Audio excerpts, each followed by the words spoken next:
Salam Tilastapa. Apa kabar sahabat Tilastapa dimanapun kalian berada? Senang sekali dapat kembali hadir menemani waktu senggang kalian dengan melanjutkan kisah Ujang. Pada part sebelumnya dikisahkan bahwa markas Gendis diserang oleh pasukan Mega Bodas yang dipimpin oleh Marno dan Ujang. Bagaimana kelanjutannya? Tanpa berlama-lama lagi, ini dia ceritanya.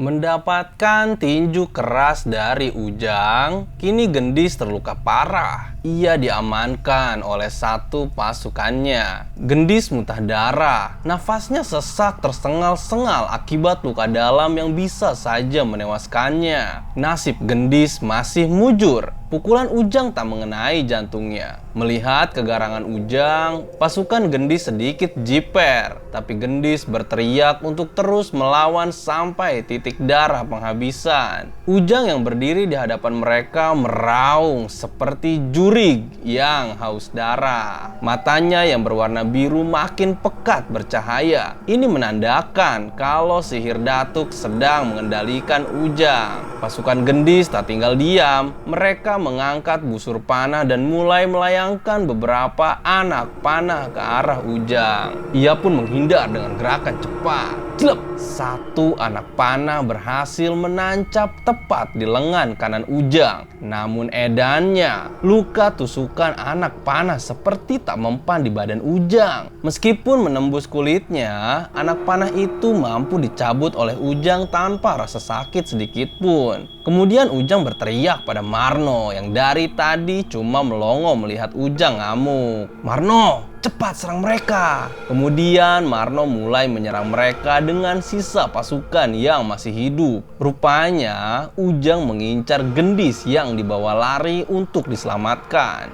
"Jangan biarkan orang itu melewati kita," kata pasukan Gendis berniat menghalangi Ujang untuk mengulur waktu. Baku hantam pun tak terelakkan. Pasukan Gendis yang terdiri dari pendekar nanggung alias nggak jago-jago amat berusaha mati-matian menghalangi Ujang dan melawan pasukan Marno. Tentu saja Ujang bukan lawan mereka. 3 orang pasukan Gendis menyerang Ujang. 10 orang pasukan Gendis menghadang Marno dan pasukannya. Pertarungan mereka lumayan sepadan, tapi Marno mulai serius melawan. Seseorang bersenjatakan golok gelut menantang Marno. "Hei anak muda, harusnya kau asah dulu golokmu yang karatan itu," kata Marno meledek. "Jangan banyak bicara kau," sahut anak buah Gendis. Marno pun meladeni serangan golok itu. Berkali-kali golok itu disabet ke arah Marno, tapi ia mampu menghindar. Dengan kaki kanannya, Marno berhasil menendang pergelangan tangan anak buah Gendis hingga golok yang ada di genggamannya terlempar jauh.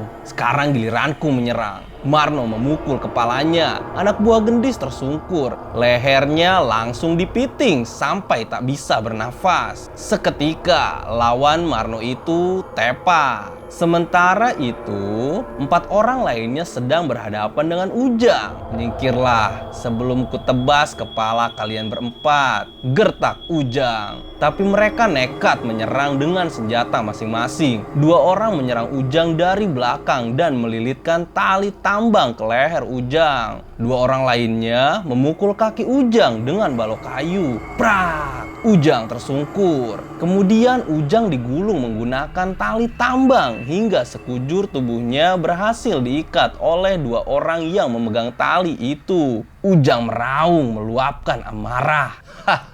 "Apa kalian pikir tali ini bisa menghentikanku?" Dengan susah payah mereka menahan ikatan yang melilit badan Ujang. Tapi sayang, kekuatan Ujang masih belum terbendung. Sambil berteriak, Ujang mampu melepaskan tali yang melilitnya itu. Seketika, Dua orang yang memegang ikatannya mental. Kemudian Ujang memegang kepala dua orang yang di depan. Tanpa belas kasihan, Ujang membanting keduanya ke tanah sampai tanahnya amblas ke dalam. Anak buah gendis yang berhadapan dengan Ujang pun tepar semua. Marno dan anak buahnya pun berhasil melumpuhkan pasukan gendis. Walaupun ada juga beberapa anak buah Marno yang tepar. Ayo kita kejar perempuan itu, kata Ujang. Tapi Jang, bagaimana dengan pasukan kita yang tewas dan terluka? Tanya Marno yang merasa kasihan melihat kondisi anak buahnya yang terkapar. Itu bukan urusanku, jawab Ujang. Kemudian pergi mengejar gendis. Marno pun tak bisa berbuat apa-apa. Ia hanya mampu menatap pasukannya yang terkapar lalu pergi mengikuti Ujang. Dari 20 orang pasukan Marno, kini yang tersisa hanya tinggal 5 orang. 10 orang sudah tewas terkena asap beracun dari perangkap gendis di dalam markas. Sedangkan 5 orang lainnya pingsan setelah bentrok dengan pasukan gendis. Lalu bagaimana dengan pasukan gendis? Nasib mereka masih lebih beruntung. Meskipun mereka habis babak belur melawan Ujang, Marno, dan pasukannya, syukurnya tak ada satupun nyawa yang melayang. Mereka hanya tak sadarkan diri akibat menerima serangan. Sementara itu, Jaka dan Tono sudah tiba di bawah bukit. Jalan setapak menuju markas persembunyian gendis terlihat agak berantakan. Rumput-rumput ilalang yang ada di sepanjang jalan setapak itu pun rusak seperti habis dilewati sekelompok orang. Tono meminta Jaka untuk berhenti dan memperhatikan jalan setapak itu. Ada apa Tono? Tanya Jaka. Di mana Bonde? Itu Bonde di pohon kecapi di depan kita. Panggil Bonde ke sini, kata Tono. Kemudian Jaka bersiul memanggil Bonde. Ternyata Tono menyadari kalau jalan setapak itu baru saja dilalui banyak orang, sehingga rumput ilalang di sekitarnya nampak sedikit rusak. Sebenarnya ada apa Tono? Jangan bikin aku ketakutan. Coba kau perhatikan jalan setapak ini. Sepertinya ada yang tidak beres, kata Tono sambil memperhatikan sekitar. Dalam hal menganalisa, Tono memang memiliki keahlian membaca situasi dengan melihat jejak-jejak di sekitar. Tono menerka-nerka bahwa markas gendis baru saja diserang. Jangan sok tahu kau Tono, kau mau menipu aku kan? Percuma, kata Jaka ngeyel. Ini bukan waktunya bercanda Jaka. Sekarang kau perintahkan Bonde ke atas bukit. Bilang sama Bonde untuk berhati-hati. Tono memberi instruksi. Oke kalau gitu. Kemudian Jaka memberi isyarat pada Bonde sesuai perintah Tono. Bonde paham dan mulai ke atas bukit meloncat dari pohon ke pohon. Sambil menunggu laporan dari Bonde, kedua sahabat Ujang itu memikirkan rencana apa yang akan diambil dalam menghadapi kondisi seperti ini. Jaka, dengarkan aku. Sepertinya kita sedikit terlambat, kata Tono. Apa maksudmu Tono? Ini pasti bukan jejak orang-orang gendis. Ilalang yang rusak itu menandakan ada beberapa orang asing yang masuk ke wilayah gendis. Apa jangan-jangan gendis sudah diserang? Kata Jaka. Entahlah, ini masih perkiraan. Yang jelas, kita harus waspada, ucap Tono. Tak lama kemudian, Bonde datang dengan wajah panik. Ia mengoceh dengan bahasa monyet yang hanya dimengerti oleh Jaka. Apa yang dikatakan Bonde? Tanya Tono. Celaka Ton, kata Bonde, ada banyak orang yang tergeletak di sebuah rumah di atas bukit. Apa masih ada orang yang hidup? Tidak Tono, semuanya tergeletak. Tak ada satupun orang yang hidup. Ayo cepat kita ke atas. Mereka pun berjalan menuju markas gendis. Sesampainya di atas bukit, betapa terkejutnya mereka melihat kondisi markas gendis yang acak-acakan. Di sekitar markas pun ditemukan beberapa orang yang tak sadarkan diri. Sesuai dengan apa yang dikatakan Bonde, bahkan ada 2 orang di atas batang pohon yang nyangsang dalam keadaan terluka. Gila, siapa yang memukul 2 orang itu sampai mental ke atas pohon? Kata Jaka bertanya-tanya. Tono yang dari tadi berdiri terdiam berusaha untuk tenang. Ia sedang membaca situasi yang baru saja terjadi, menganalisa jejak kaki, goresan-goresan pohon, hingga luka-luka yang ada pada orang-orang tak sadarkan diri itu. Tono kemudian meminta Jaka untuk mengecek kondisi orang-orang yang terluka. Setelah dicek, ternyata orang-orang yang terkapar di luar masih hidup semua. Jaka mampu merasakan denyut nadi di lehernya, tapi tidak dengan orang-orang yang berada di dalam markas Gendis. Mereka semua sudah tak bernafas karena menghirup kepulan asap beracun dari perangkap Gendis. Tono menyolek dinding markas Gendis bagian dalam. Ia dapat mengendus bercak sisa debu beracun yang menempel di dinding. Akhirnya, mereka mengevakuasi orang-orang yang masih hidup. Dikumpulkan di satu tempat di bawah pohon besar di belakang markas Gendis. Sementara yang tewas, mereka kumpulkan dan ditutup dengan daun pisang. Lalu Jaka menanyakan apa yang sebenarnya baru saja terjadi pada Tono. Coba kau perhatikan baik-baik, Jaka. Sebagian orang-orang yang masih hidup ini ada yang mengenakan kalung suwuk, ada juga yang tidak. Sementara orang-orang yang mati di dalam rumah mengenakan kalung suwuk semua. Apa kau ingat apa yang pernah Abah sampaikan mengenai kalung suwuk itu? Kata Tono menjelaskan analisanya pada Jaka. Berarti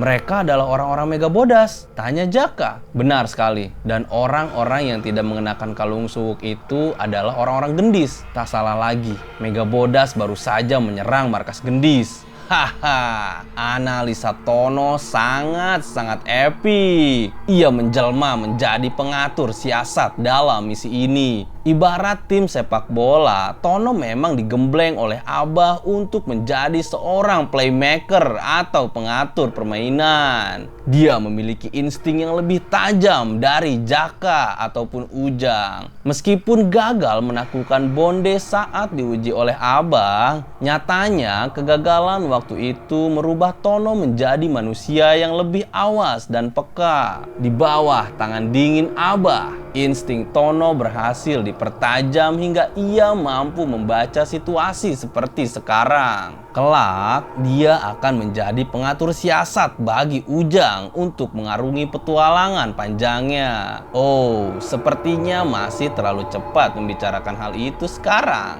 Oke, kembali ke cerita. Setelah selesai memisahkan korban yang tak sadarkan diri, Tono meminta Jaka untuk mengikat semua orang yang mengenakan kalung suwuk. Hal ini bertujuan untuk menyandra orang-orang Megabodas itu. Sembunyikan mereka di bawah jerami, ucap Tono pada Jaka. Tono, lalu di mana perempuan bernama Gendis itu? Kuperhatikan tak ada perempuan di antara korban-korban ini. Tono pun menunjuk ke arah utara bukit itu. Karena ia melihat ada jejak kaki dan darah bekas luka seseorang. Tono juga menjelaskan ada kemungkinan Gendis melarikan diri dan dikejar oleh pasukan Megabodas yang masih hidup. Kita harus selamatkan Gendis. Dia satu-satunya orang yang tahu segalanya, kata Tono. Mereka pun berangkat menyusul Gendis. Sementara itu, Ujang, Marno beserta pasukannya masih mengejar Gendis. Tiba di suatu lembah, akhirnya mereka menemukan Gendis dalam keadaan hampir sekarat. Gendis sudah tak berdaya. Ia hanya bisa pasrah menatap Ujang dan Marno, duduk bersandar pada pohon dengan kondisi badan berlumuran darah. Pendekar yang menemani Gendis pun mau tak mau harus bertarung mengorbankan nyawa demi melindungi Gendis. Nasib Gendis dan pendekar yang menemaninya berada di ujung tanduk. Cukup sampai di sini saja. Mereka menginginkan mayatku.